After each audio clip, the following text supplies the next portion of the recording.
사랑하는 성도 여러분, 이런 말이 있습니다. 인생은 매 순간 선택의 연속이다. 뭐라고요? 인생은 매 순간 선택의 연속이라는 거죠. 우리가 어떤 선택을 한다. 이것이 굉장히 중요합니다. 여러분, 내가 어떤 신념과 가치관과 신앙관을 가지고 생각을 하고 선택하느냐에 따라서 우리 인생이 다 달라지는 것이죠. 우리가 어떤 가치관을 가지고 어떤 생각을 가지고 어떤 신앙관을 가지고 우리가 선택을 어떻게 하느냐에 따라서 우리가 그 선택을 하면 선택한 것의 행동이 되고 그 행동이 습관이 되고 그 습관이 나의 인격이 되고 그 인격이 나의 인생이 된다는 것이 매 순간 선택의 순간이 있습니다. 인생은 선택의 연속이죠. 하나님이 기뻐하시고 좋은 선택을 하면 하나님이 원하신 기뻐하시는 하나님의 자녀가 될 수 있다는 것입니다. 그러나 그 선택이 잘못됐을 때는 굉장히 돌이킬 수 없는 나락으로 떨어질 수도 있다라는 것입니다. 오늘 본문의 말씀 요나서를 통해서 선택의 순간에서 우리는 무엇을 알고 해야 할까요에 대한 교훈을 얻고자 합니다. 오늘 질문이 뭐라고요? 선택의 순간에서 우리는 무엇을 알고 해야 할까요에 대한 교훈을 얻고자 합니다. 오늘 중요한 선택의 기록에선 요나 선지자의 이야기를 우리가 잘 아는 말씀입니다. 한번 하려고 합니다. 요나서 1장 1절. 요나서 1장 1절 한번 더 읽습니다. 시작. 여호와의 말씀이 아미떼의 아들 요나에게 임하니라 이르시되. 아미떼의 아들 줄쳐보세요.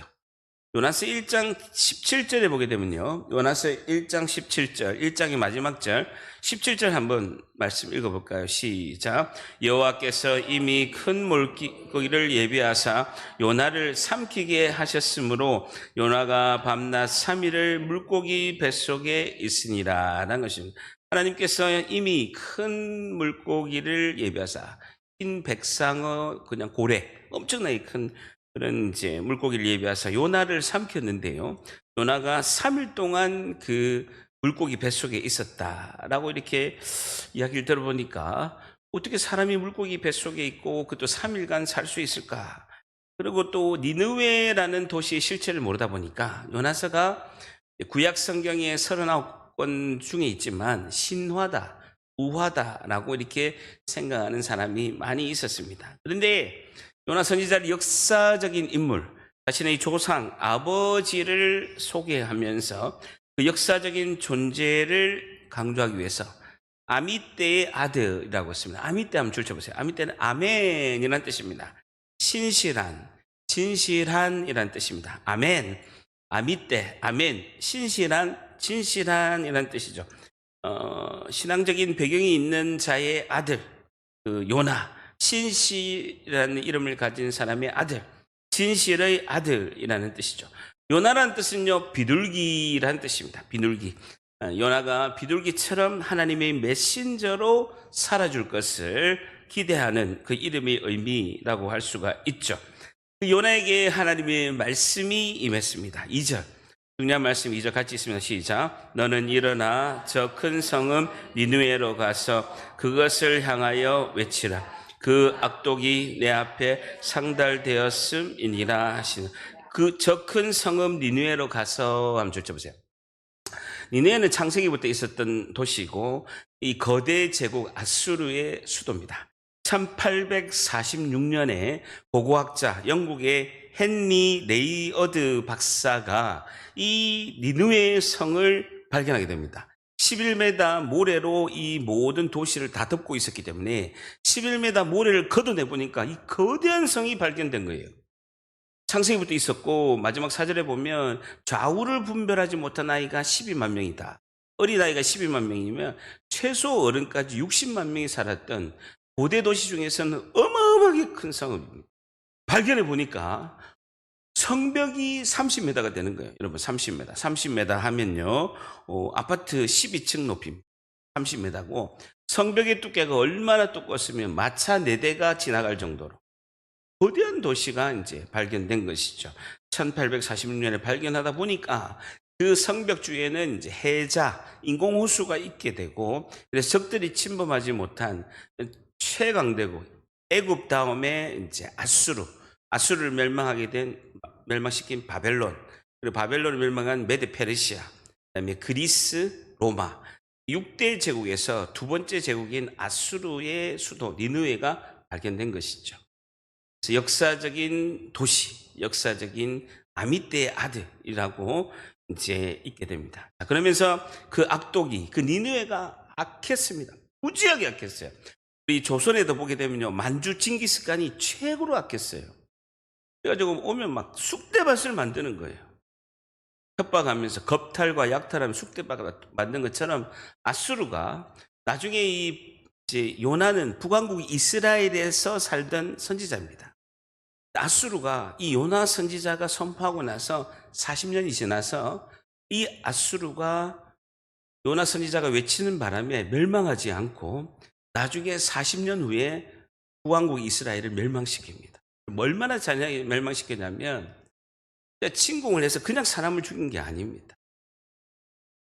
부인이 보는 데서 남편을 죽이고 그 남편의 해골에다가 밥을 퍼오라고요. 밥을 남편 해골에다가 그리고 여자의 배를 가르고. 요나 선지자가 그 아수르가 멸망할 것이다, 니느웨가 멸망할 것이다 라고 외칠 마음이 없는 거예요. 계속해서 침공을 했습니다. 여러분 잘 생각해 보세요. 우리가 1910년도 8월 29일 날 우리가 일본에게 식민지 지배를 받게 됩니다. 1910년도에 8월 29일 날 일본이 우리나라를 이제 식민지 지배하게 되는 그런 치욕적인 사건이 있게 됩니다.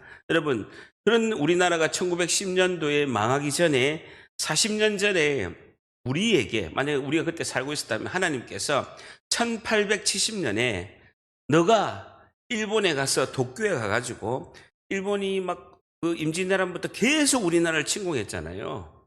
1910년도에 결국 우리나라를 망하게 하고 식민지 지배를 하게 됩니다. 그 40년 전에 1870년에 일본 도쿄 가가지고 너희들 일본의 죄악이 너무 심하니까 그것을 멈추고 하나님께 회개하라 라고 외치면 여러분 1870년에 여러분 가겠습니까? 안 간다고요. 아니 우리나라를 망하게 하는 나라를 왜 가서 하나님의 말씀을 전하겠냐.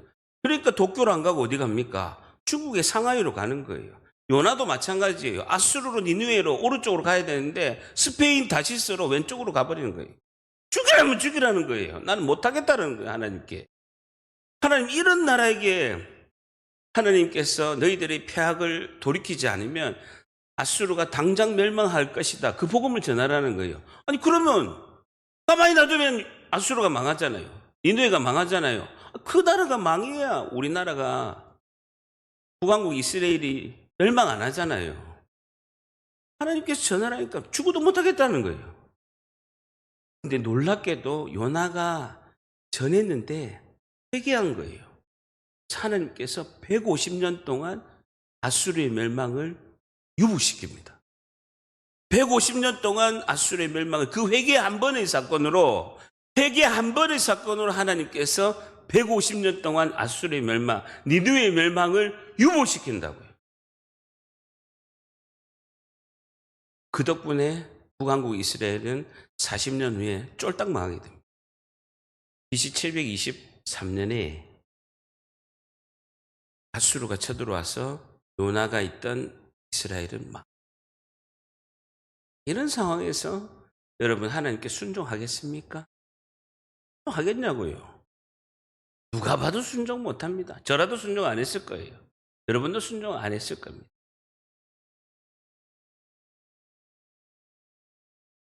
자, 3절에 보세요. 3절 한번 같이 있습니다. 마지막 절 3절. 끝입니다. 그렇죠. 3절 같이 있습니다. 시작. 그러나 요나가 여호와의 얼굴을 피하려고 일어나 다시스로 도망하려 하여 욥바로 내려갔더니 마침 다시스로 가는 배를 만난지라. 여호와의 얼굴을 피하여 그들과 함께 다시스로 가려고 뱃삭을 주고 배에 육로로 해서 아수르로 올라가야 돼요. 이해가 됩니까? 육로로 해서 오른쪽으로 해가지고 아수르로 해가지고 니느웨로 올라가야 되는데 욥바로 통해서 왼쪽으로 반대편으로 항구로 가서 배를 타고 스페인의 다시스로 가요. 그 당시 최고로 잘 사는 데가 스페인의 다시스였거든요. 중국으로 치면 상하이로 도망. 일본이 오른쪽으로 가야 되는데 완전 반대편으로 가는 거예요. 죽이면 죽이라는 거예요. 도저히 못하겠다는 거예요. 아수라는 나라가 얼마나 잔인합니까? 하나님, 난 도저히 못하겠습니다. 여러분, 순종해서 니느웨로 갈 것인가? 불순종해서 반대편으로 다시스로 갈 것인가? 그 선택의 기로에 요나가 서게 되어 있습니다. 그의 선택은요, 불순종으로 선택하게 됩니다. 3절에 보세요. 일어나 다시스로 도망하려 하여 욥바로 항구로 내려갔더니 마침 다시스로 가는 배가 딱 있게 된 것이죠. 3절의 하반절에 보게 되면 그들과 함께 다시스로 가려고 뱃삭을 주고 배에 올랐더라 라고 하고 있습니다. 스페인의 다시스로. 여러분, 이렇게 요나가 불순종한 이유가 성경은 3절에 분명히 나와 있습니다. 하나님 뜻과 반대되는 행동하는 이유를 성경은 요나서 3절에 정확하게 나와 있어요. 여호와의 얼굴을 피하려고. 줄쳐보세요. 두 번이나 이야기하고 있습니다. 요나가 여호와의 얼굴을 피하려고, 두 번째도 여호와의 얼굴을 피하여라고 원인을 이야기하고 있습니다. 여러분, 오늘 선택의 순간에서 우리는 무엇을 알고 해야 할까요? 첫 번째, 하나님의 얼굴을 피할 수 없음을 알아야 합니다라는 것이죠. 하나님의 얼굴을 피할 수 없음을 알아야 합니다라는 것입니다. 하나님의 얼굴을 피할 수 없음을 알아야 합니다라는 것입니다. 여러분, 우리가 중요한 결정적인 순간에 우리가 잘못된 선택을 하는 이유는, 가장 큰 이유는요, 하나님의 얼굴을 피할 수 있다라는 착각입니다. 내가 하나님의 얼굴을 피할 수 있다라는 착각을 하고 있죠. 하나님은 눈에 보이지 않습니다. 눈에 보이지 않는 하나님이니까 내가 죄를 짓고 있는 것을 하나님은 모르고 있다고 착각하는 거예요.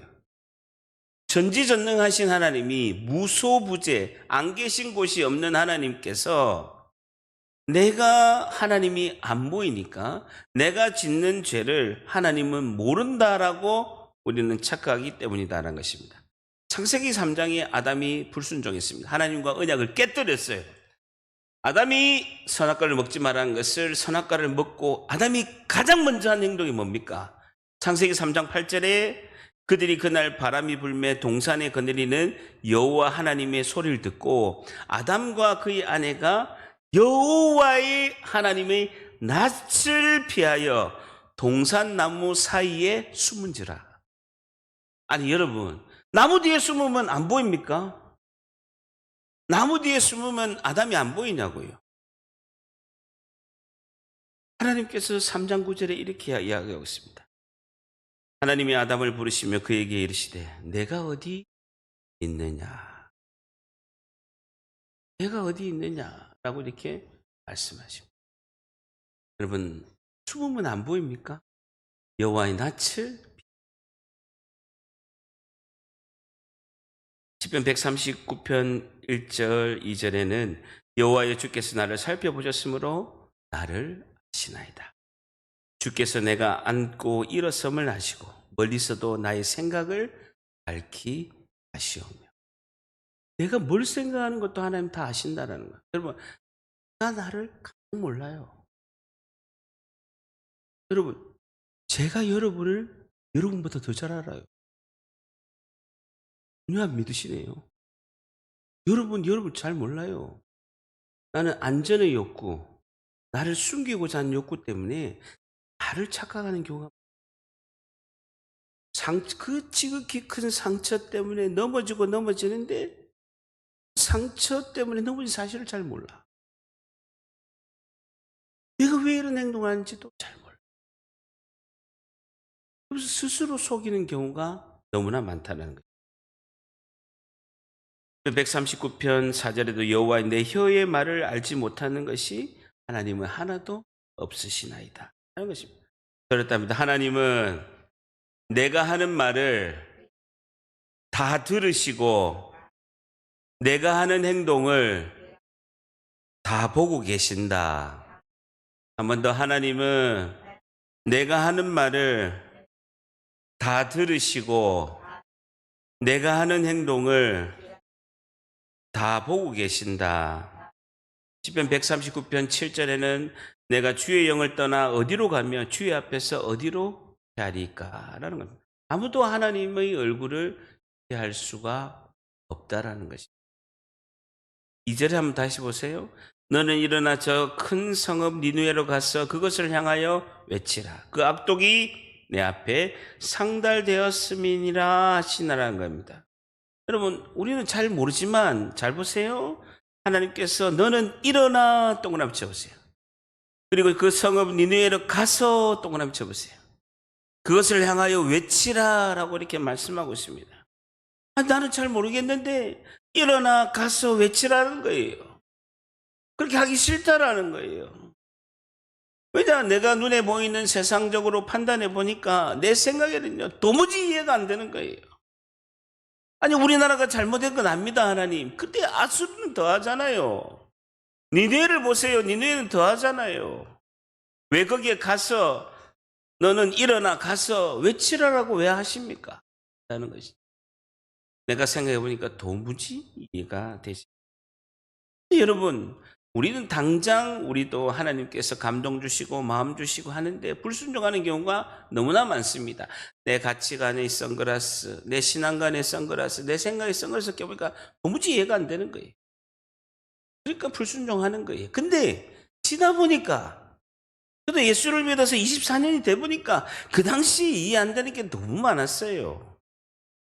아니, 24년 전에 하나님께서 순종하라 했는데 그때 이해 안 되는 게 너무 많았다고. 근데 담임 목사까지 돼 보니까요, 그렇구나, 하나님 뜻이 그렇구나, 이런 게 너무나 나중에 이해되는 경우가 너무나 많다라는 것입니다. 그때는 잘 몰라요. 근데요, 일단 순종해 보면 하나님의 그 뜻과 섭리를 우리가 깨달을 줄 믿습니다. 그러니까 하나님의 뜻이 이렇구나. 그때는 잘 몰라요. 그럴 때는 어떻게 합니까? 절단합니다. 하나님 뜻이 있겠지. 잘 모르는데 하나님 뜻이 있겠지 하고 우선 순종하는 것이죠. 오늘 마지막 두 번째, 선택의 순간에서 우리는 무엇을 알고 해야 할까요? 두 번째, 하나님께서 인도하신 말씀에 우선 순종해야 합니다라는 것이죠. 하나님께서 인도하신 말씀에 우선 순종해야 합니다라는 것입니다. 예수님께서 세례를 받으시고 공생애가 3년이 시작되었습니다. 예수님께서 세례 요한에게 세례를 받으시고 공생애 3년이 시작되실 때 제일 먼저 무슨 일이 일어났습니까? 예수님께서 물도 먹지 않으시고 광야 사막에서 40일 동안 물도 먹지 않으시고 금식하시고 사탄이 시험을 했습니다. 예수님께서는 신적 권능과 능력이 있으시는데 쓰지 않으셨어요. 우리와 똑같이 고통스럽고 목마르고 배고프고 힘들고 육신이 아픔이 있는 그 우리와 똑같은 조건에서 전지전능하신 신적 권위를 전혀 쓰지 않으시고 사탄이 유혹하는, 말씀을 비틀어서 사탄이 유혹하는 그 시험을 제일 먼저 공생이 시작할 때 받으셨어요. 사탄이 이렇게 이야기합니다. 온 천하 만물의 영광을 보이면서 나에게 경배하라. 이 모든 것을 주리라. 라고 이렇게 예수님을 유혹했습니다. 예수님 말씀으로 비틀어서 유혹한 사탄의 시험에 예수님 말씀으로 승리하신 거예요. 여러분, 예수님께서 십자가에 못 박히시기 몇 시간 전에 겟세마네 동산에서 목요일 밤에 땀방울이 핏방울이 되도록 예수님이 기도하셨습니다. 누가복음 22장 42절에 예수님께서 이렇게 기도하셨습니다. 아버지여, 만일 아버지의 뜻이거든 이 잔을 내게서 옮기소서. 여러분, 예수님도 그 십자가의 고통을 아신 거예요. 육신이 찢기시고 피를 다 쏟으시고 머리에는, 여러분, 제가 그